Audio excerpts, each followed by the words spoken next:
Good afternoon. Thank you so much for being here. Thank you also for organizing and hosting this really wonderful event. Today, we are going to talk about the water and the land, surf and turf, in communities, in place, and really with dedicated leaders that have been doing this work in their respective capacities. I'm going to introduce the two panelists that we have with us today. Peter Malinowski, Pete, is the executive director of the Billion Oyster Project, which over the past 10 years has restored 120 million oysters to the bottom of the New York Harbor and engaged over 100,000 New Yorkers in hands-on ecosystem restoration work. Prior to this, his passion for the environment and education led him to the New York Harbor School, where he founded the school's aquaculture and oyster restoration programs and taught for 5 years. So he's not only an academic, but he's also a practitioner. Thank you so much, Pete, for joining us. And Nando Rodriguez is an award-winning community gardener and organizer who serves as senior manager for environmental programming at the Brotherhood Sister Sol, BROSIS. Since joining BROSIS staff in 2005, so super committed. He has played a key role in overseeing and expanding its environmental programming. He leads and manages the 6,000 square foot New York Parks Department Green Thumb Garden and Environmental Education Center. And in collaboration with Open Road, Nando is leading BROSIS's 1,000 composting initiative, which would establish dozens of local composting sites in community gardens, parks, and public spaces throughout the 5 boroughs, increasing environmental education among community residents and also creating green jobs and making waste less wasteful. So we're here to talk about environmental justice. And, you know, we often think about Earth, what used to be Earth Day, Earth Week. And sometimes it's also really important not just to think about environmental causes, but also the kind of social and justice impacts of it. So I'm going to ask you both, you're coming in from very different paths. Peter through marine restoration and education, and Nando through community gardening and youth organizing. What first drew you both to environmental justice, and how has your approach evolved over time? Thank you, Pete.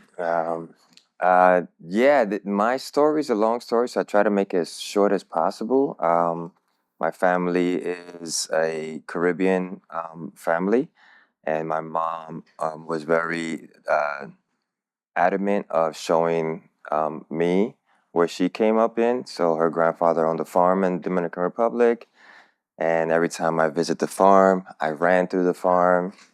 I loved the animals, so I was always running after the little baby ducks and the baby chicks until the mother ran after me, and then I'll run away from the mother hen and the mother ducks. But that sense of nature embedded in me very young, and then from there on, I just felt like, I appreciate all the beauties that the environment has for me, and every time I find myself working in the environment, either helping a community gardener when I was a kid, walking by through a park, walking by a garden, I always found myself getting my hands dirty. And from a young age, I guess it was one of those things where you say it's your calling. I love that. Connection to place, right? Wonderful. And so when we say celebration of Earth, I tend to think of that I celebrate and appreciate Earth every day of the year. So Kudos to that. Thank you, Nando. Pete. That's a beautiful story. Thanks for sharing. And very similar to my story in a different place. So I grew up on a small island, east of Long Island, called Fisher's Island, on a farm. And it was an oyster farm, but the same deal, being outside working on the farm, watching my parents and my siblings kind of, rely on the natural world to put food on our table, was really exciting and experience for me, and developed very early on like a deep connection with the natural world. And I think that everyone I know who's in the environmental field or makes proactive decisions to lessen their impact on the planet has had some kind of story like this.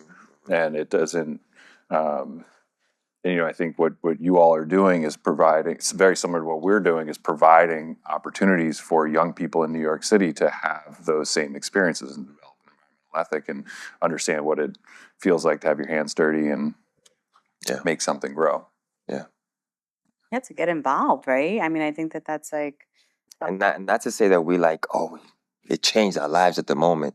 It's like a subliminal, thing that happens in time. I was just running through the farm. We were just experiencing what was normal in our parents' time, but just having that engagement and getting older and seeing the brick city kind of around you becomes to take away when you felt that happiness. So I think it was always a subliminal thing that kind of kept on. And I've always put my program to push that engagement for young people. That experience of it being in nature, I felt like it what got me here. And I feel like that's what would get them to eventually make that decision to be a part of the environment and not a problem for the environment. excellent. And for the students in the audience, right, the idea that sometimes we're trying to solve big problems, but we're not spending time loving nature, being in nature, and connecting with it. Because I think that that's really like, in some ways, a takeaway from your both responses now. So, environmental justice is kind of a concept. That concept means different things to different people. Um, and in your line of work and what you're doing kind of day to day, how does environmental justice frame or come into this work? I think because it's Earth Week. Earth Day was yesterday. It's interesting to reflect on the first Earth Day and why that came about. Because at the time, environmental justice, not that it wasn't an issue then, but everyone was exposed to immediate human health risks from pollution, right? Just walking outside in any city. And that led to Earth Day, led to the modern environmental movement and all of that. And what's happened over the last 50 years is the issues have been resolved in large part for most of us, that we can walk around New York City without having to worry about that immediate human health risk. But the acute environmental issues have been focused in communities that have traditionally lacked resources. And so the issues of environmental justice, I think, have been magnified and focused over the last 50 years. And for us in our work, we like to say that everyone in New York City has a right to access a clean, accessible, and abundant New York harbor. That's what we're working towards. And in order to do that, we have to work harder to create those access points in communities that have traditionally lacked resources, because the city is designed to make access more challenging in those communities. There's a perfect example right outside the windows. If you look south, right, you go over the North River wastewater treatment plant, and after that, it's a very affluent part of New York City that all has lovely access to the harbor. And if you look at the Harlem River, the Manhattan side of the Harlem River is a park. The Bronx side of the Harlem River is a train track. And that's the design of the city, is specifically set up to facilitate access to nature for some members of the community and exclude others from accessing nature. For us is really focused on the water, but that's how it sort of comes up in our work.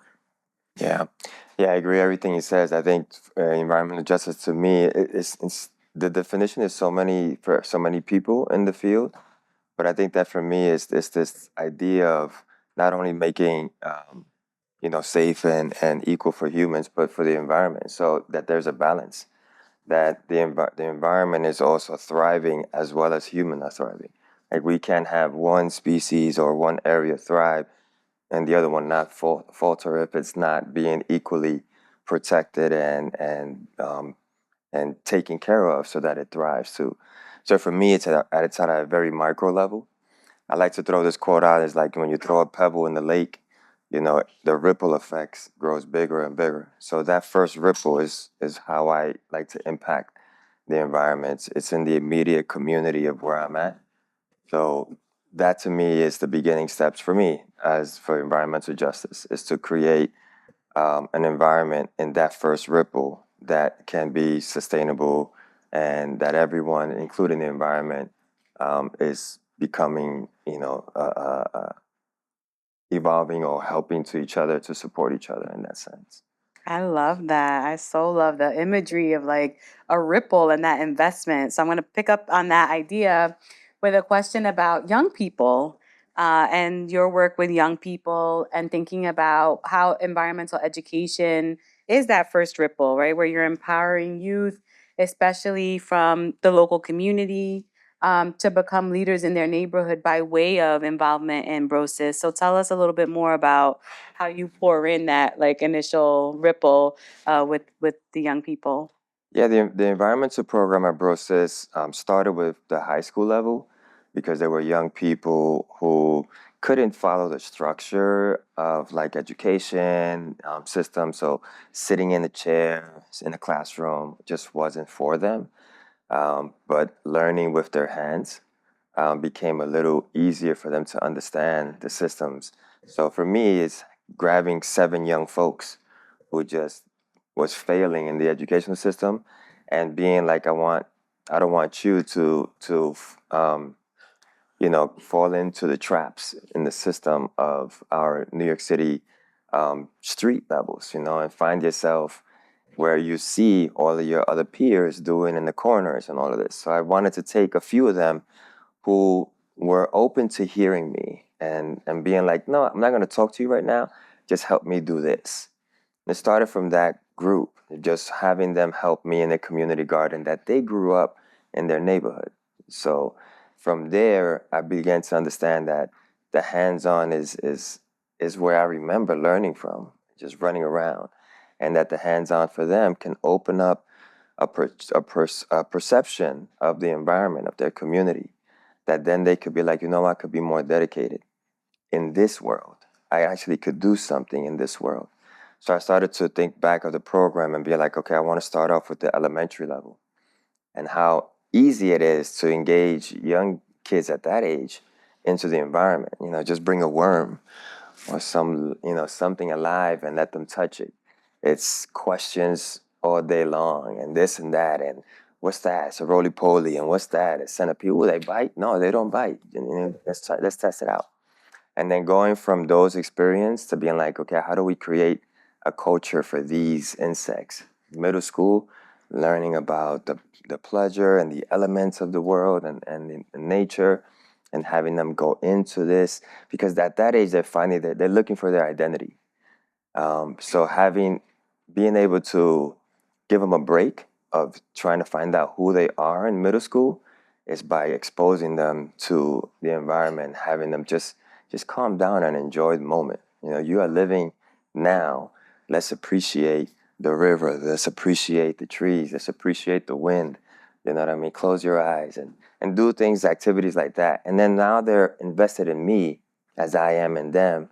So when it comes to high school level, I remember that what I always wanted was a job. Is I wanted to buy my girlfriend some gifts for Valentine's and be able to buy her flowers. So I know that, in the high school level, in the high school grade, a lot of young people are not only kind of found a little bit of their identity, but they're looking for now their purpose. Like, what am I going to do? What am I here for? And giving them some type of responsibility at that age begins to me to develop a sense of ownership for the environment, for the community, for themselves, and for their future.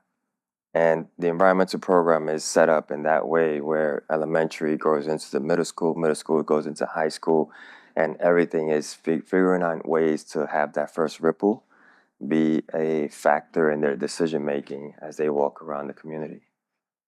So beautiful. Thank you so much for sharing that. And really just thinking about this pipeline, right? Like, how do you do pipeline development from early on and see people through where they are in the work. So that's really wonderful. Now, Pete, Billion Oyster Project engages thousands of New Yorkers. What role does community participation play in large scale restoration efforts? And how do you measure its long term impact, both ecologically and socially? It's a really good question. the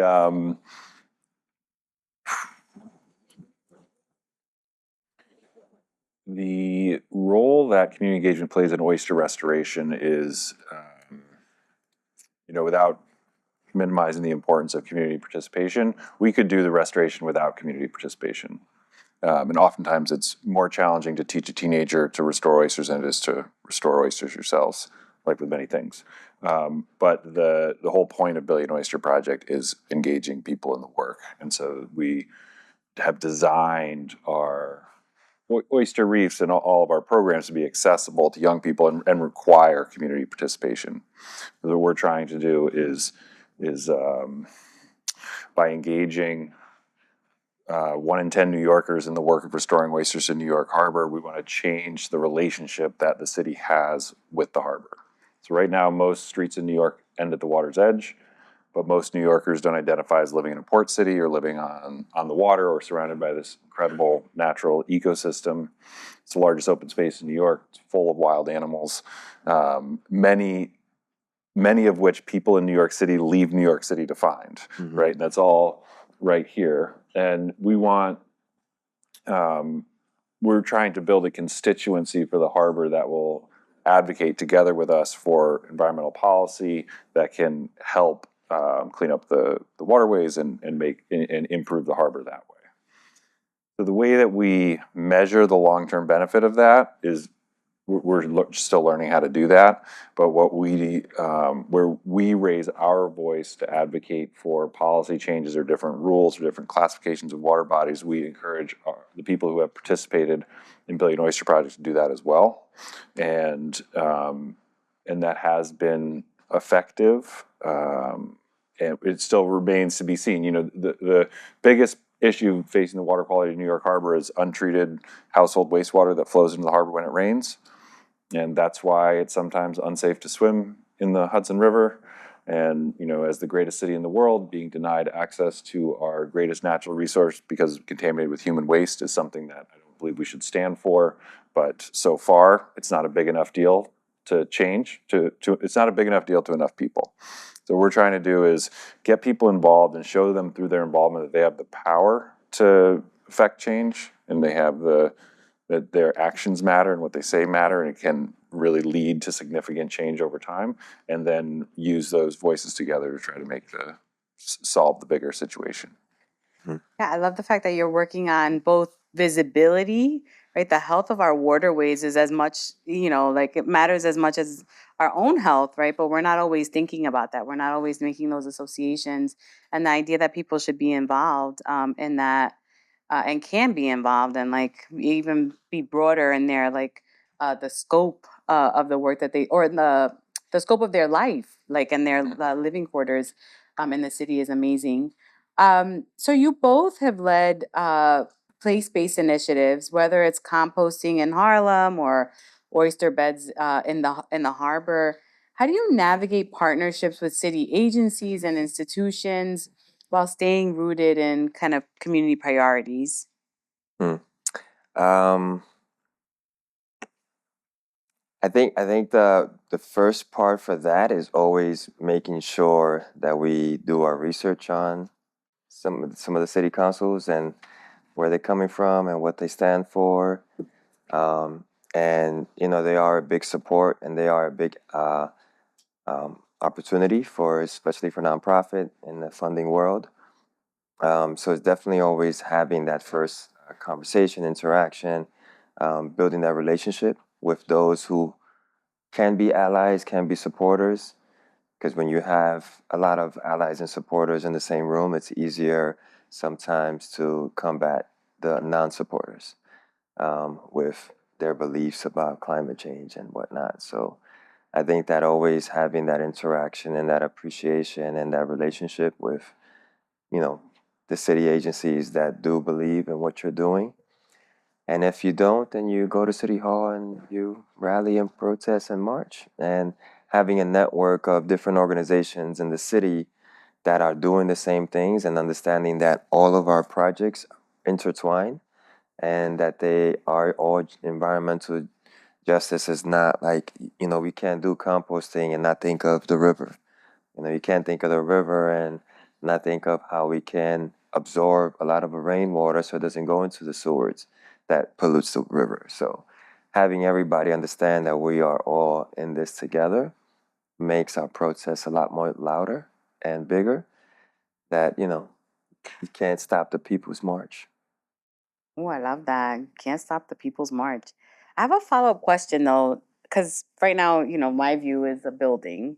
And where you are and doing this place-based work is in a place where like the property values, the land itself has become more valuable.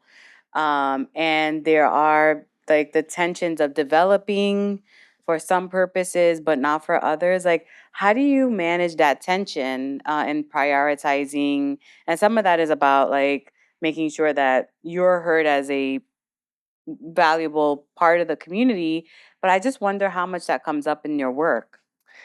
Yeah, I think there's a lot of always the value of the building and having housing for people and taking away gardens have been a big, stuff to happen in the community. But there's a big push from the urban farmers and urban gardeners to understand that the actual green spaces and green portions in our community add value to the community. Let's imagine a community or a block with just buildings. Is it as beautiful? Is it as cool? Is it as engaging? Or everybody's just staying in their homes? But now let's imagine a community where you have a garden, on both sides of the block. That garden brings the people together. That garden brings community. That community engagement is valuable, even though it's hard to measure. But the actual connectivity of that community adds more than a block that doesn't have these spaces where people can come together. That knock on the door neighbor that we used to have is more present when there's moments of interaction. And these green spaces that we're creating, that we're trying to save and provide and let the city know that, yeah, you might need all of this, financial, but eventually these buildings, the money you're making from them, you're not going to have a better value than having the green spaces included into your designs. The value of a third space, right? Yeah, excellent. Pete, city agencies, like how are you kind of working and collaborating? Well, I think I would also just add that I think that's the number. Like I remember that's the number one indicator of successful recovery from natural disasters is community connectedness. So as we think about rising water levels, more intense storms, and all of that, it's, there's an added element of recovery that's made possible with that kind of community connectedness. For us, we work pretty closely with the New York City Department of Education, city parks, and the Economic Development Corporation, which controls a lot of waterfront land. For the Department of Education, we develop curricula for middle schools and do a lot of professional development for teachers, and so that teachers feel confident taking their students out of the classroom and down to the water's edge. And we wouldn't be able to do that without the buy-in and support of the Department of Education. Similarly, a lot of our oyster reefs are in city parks along the waterfront. The 30% of the waterfront in New York City is controlled by city parks. It's a lot. And so we rely on our relationship with city parks in order to do that programming in the parks. And then for some of our reef sites, we need Economic Development Corporation buy-in and support. And we're at the same time through our education programs trying to provide opportunities for students to see themselves as future marine engineers and boat captains and marine scientists. And there's a pipeline issue there as well, where there's city agencies who employ a lot of those people. So identifying how to create those connections, those careers. Yeah, could I add something too? I think that what Pete's saying is also another part of it too is all of the different things that you mentioned and all the values of education is that students, I think research is known that students are happier when they do go out into nature, especially the kids. But you have windows here for a reason, right? To look at the natural environment, and without agencies like us to help, you know, keep it alive, how would students be like our human wellness, our human mental and emotional stability be? And it's known, but it's not very well publicized that environmental spaces actually bring in another value of emotional and mental wellness to students. Definitely. There's just one more on that. Richard Louv has this awesome book, Last Child in the Woods, if you haven't checked it out. But he talks about a bunch of studies that were done on hierarchies among young people, kids, when at an asphalt playground versus a forest playground. And the asphalt playground, the natural hierarchy that forms is all based on size, strength, and speed. So the biggest and the fastest kids are the dominant children. And then in the forest playgrounds, it's ingenuity that the hierarchy is built around. So the kids who kind of end up being the cool kids are the ones who are clever and can figure out how to do all these things. I think that's super cool. Good problem solvers, right? Yeah. All right, I'm going to ask the last question before opening it up to the audience. And of course, we're in a business school, and it segues so nicely from the last round and thinking about education. What role can business leaders play in advancing environmental justice beyond philanthropy? What partnerships or innovations would you like to see more from the private sector? Mm. So there is a selfishly plug, I guess. There is a campaign that you mentioned that the Brotherhood Sister Sol has, the 1,000 Composting Systems of New York City initiative. And I think that, I go back to that ripple. I think that everyone a part of it will help the environment. So we're entering a new, not a new, but we're entering a space where, we're going to start, organics collections.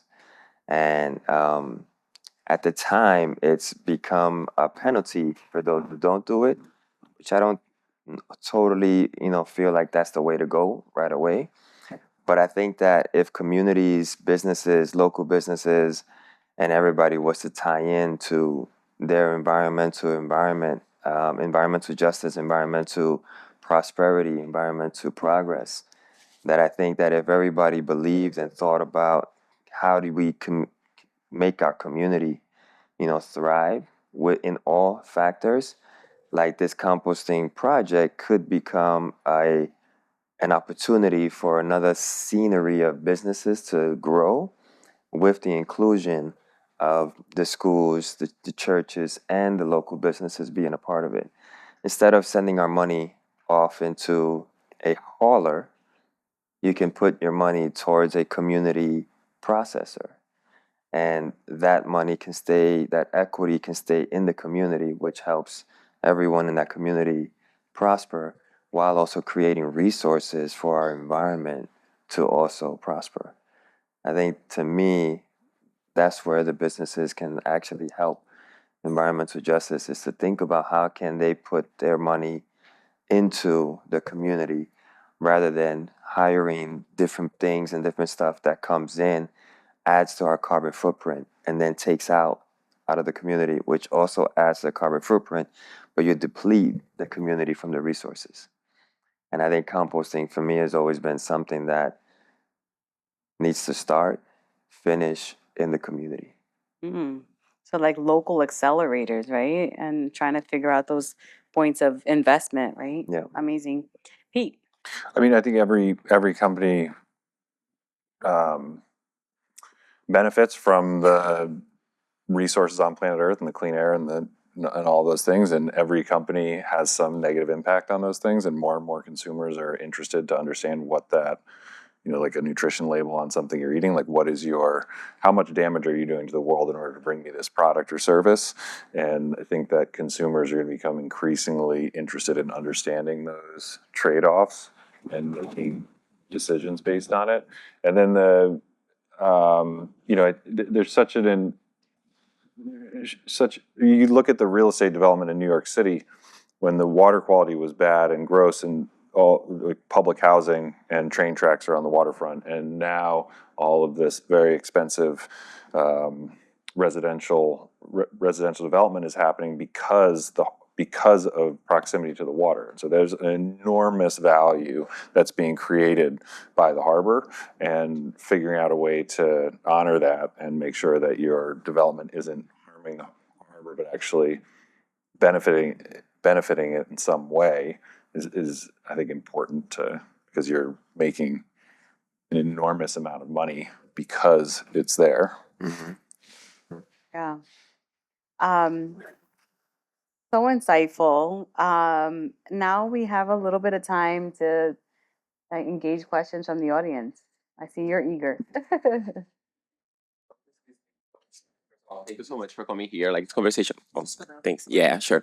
Thank you so much for coming here. I think the conversation has been really insightful. And one of the questions that I have is like, when I was listening to you talking about how the city did a specific design to keep some people from accessing like water slash natural resources while allowing for other groups of people to have the privilege, that kind of reminded me a lot about the story on how New York City decision makers also got rid of public pools because, like, after the 40s, in the emergence of like segregation laws, etc., public pools was mostly used by Black people, and then there were no use for them anymore, so they were all privatized.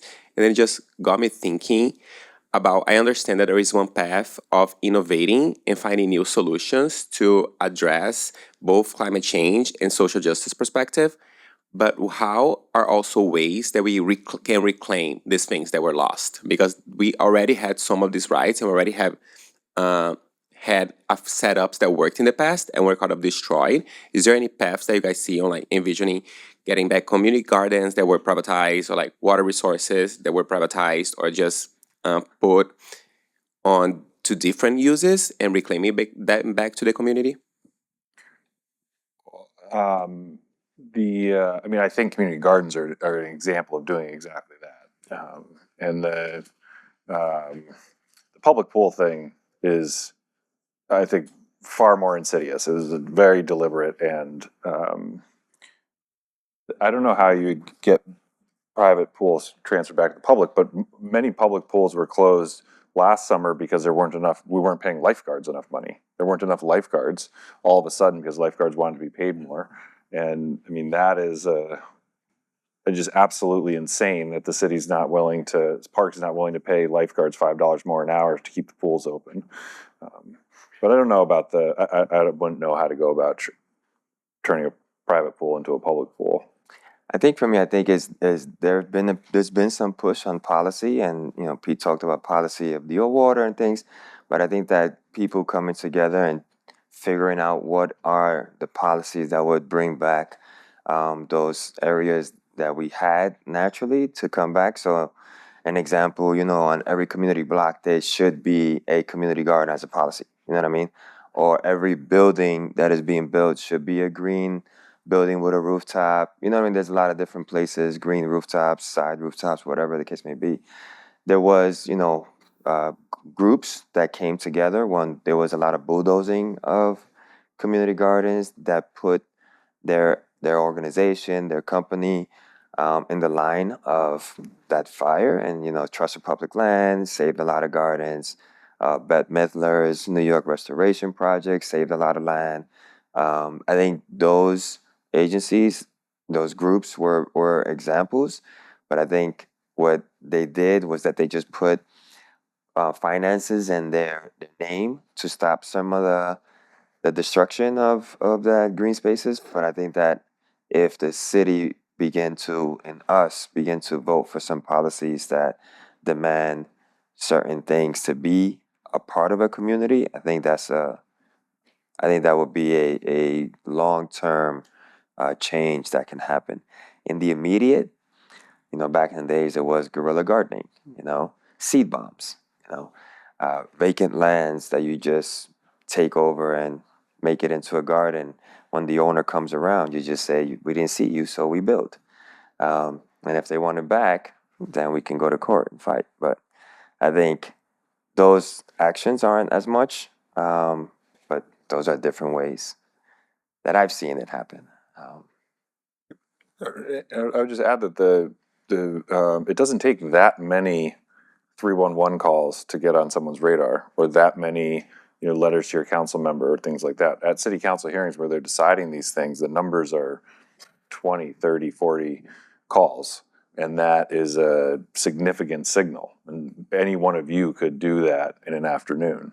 So there is a I think there's a disconnect between the power that everyone has in their own voice and the willingness to use that to affect the change that you want to see. There's And even to have a more coordinated voice, right? I mean, I think that that's another piece of what even the history of community gardens was about, people kind of in assembly. Mhm. It wasn't like the individual like pieces, but just saying like as a collective, we want to see this happening. And so I feel like there's a lot to be said about the power of the voice, but the collective voice. Yeah. Do you have a? Okay, good. Thank you so much. This is awesome. And the Green Business Club actually volunteered at the Billion Oyster Project last year where was it? Bush Terminal Park. And it was like so cool. So really love the work that you guys are doing. I guess I know the kind of the focus of today's conversation and, the work that both of you do is around like the local community and environmental justice, like in the New York community. And I think a lot of times when people talk about climate justice in particular, it's more on a broader scale, right? Like there are certain regions in the country that are more affected by climate change, or even in the world, like the global south. And a lot of times like in class, that's what we would learn about. And I think it's important, this has been awesome to kind of learn about the local impacts. I guess, to what extent do you think like people trying to build careers in this space, like balancing all the work there is to be done, right? The earth is so big, and the country and the world. And so, if you live in a more affluent community, or for example, that has a lot of community gardens, or, you leave New York and you live in the suburbs and the water access is for the most part, more equal in your local community, how do you get involved in the broader level? Like it's such a daunting thing to go out, if it's not your career, but even if it is your career, how do you, and I don't know if you have an answer to this, but New York, I'm sure there's so many involvement, but for those who don't stay in New York long term, what would you say for getting involved, I guess, on that scale? We need everybody all the time. So doing anything, rewilding your backyard if you live in the suburbs, it makes a huge difference. I don't think there's another community on the planet that stands to lose more than New York City from a couple meters of sea level rise.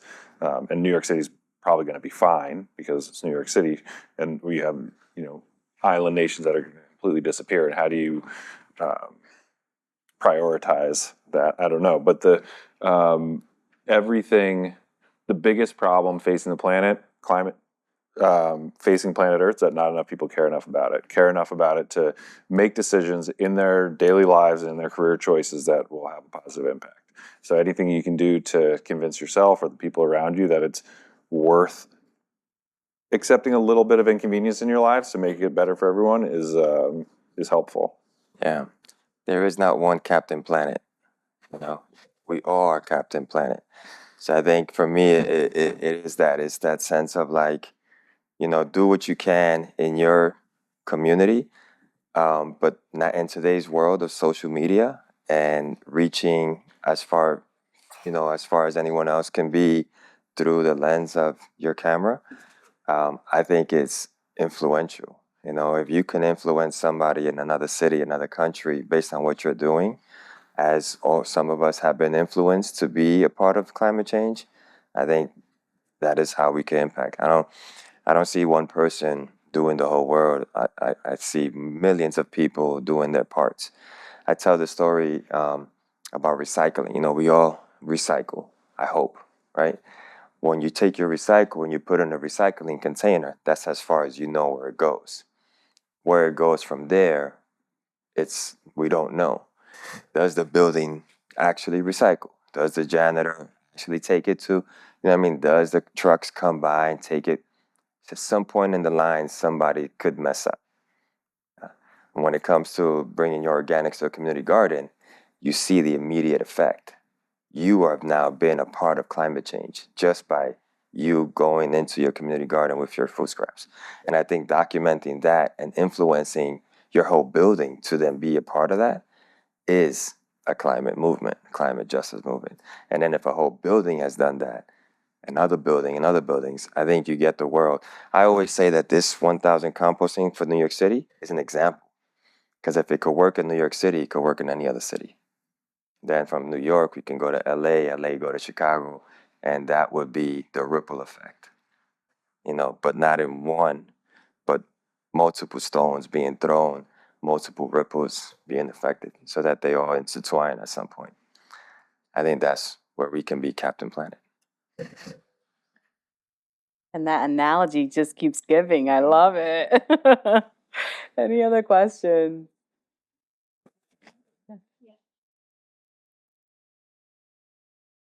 Okay, sorry.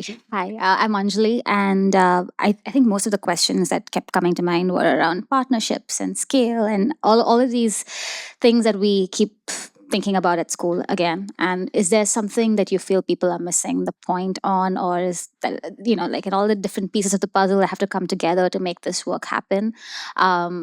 Just based on your experience, something that a perspective we're missing in school. Yeah. Yeah, I think for me, it's in the partnership level, is that somebody is better than the other. I think if one partner has more capacity than the little one, doesn't mean that you're better than the other. You should just level the playing field and think about the action. I think if partners come together and just think about the goal of the action and how that action could be influenced and manipulated into becoming pilots in different areas, I think then that partnership and a slow but steady goal to the finish could be successful. I feel like sometimes partnership feel like I want more credit, I want more social, I want more, uh, um, you know, attention, and we focus on the attention, and then we lose our vision of the goal. Um, the Millions Oyster Project, we have 2 cases in our office. We're teaching our kids about the Oysters Project. Oh, really? Yeah, but that for me is an education to our young people. Now, what is in those tanks? We have oysters in it. We're not sure if they're alive. I think so.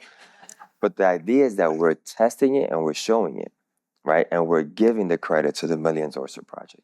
It's not a Brosis project. It's a Million Oysters Project because the goal is an environmental, environmental taking care of, environmental movement, environmental ideas, so that the young people can think of all the different ways that they could actually put into the environment based on what touches their passion.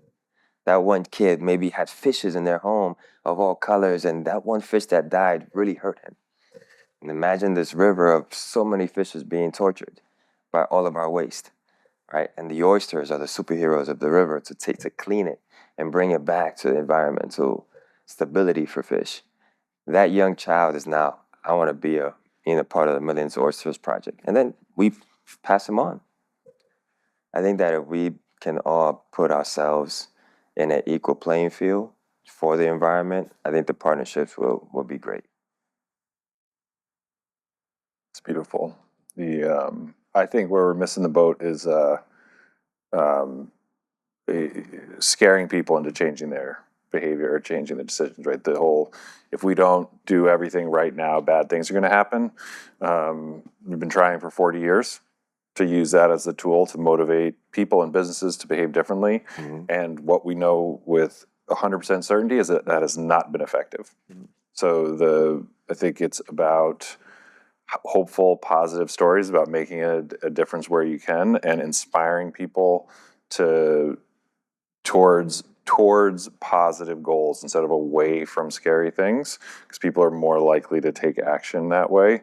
And it's just like the original Earth Day, right? The things we were scared of was affecting everybody right now. And climate, we don't have, as the environmental movement, we don't have the benefit of that immediate human health risk to motivate people to change. So we're scared of things that are far enough away that they don't directly impact your ability to go about your normal day. And people do not change based on something that's going to happen in the future. So so switching that narrative and getting people excited about the positive change they can have, I think is the way to go. I love the idea of like ending on a hopeful note. There's so much going on in the world that like is kind of uncertain and chaotic. So just in like a word or two, what's keeping you like hopeful these days? What's keeping you light and bright? Go ahead. Well, I mean, it's more than a word or two, but Yeah. we're past the valley of the worst it's been in New York harbors. There are way more animals in New York Harbor now than there were 20 years ago.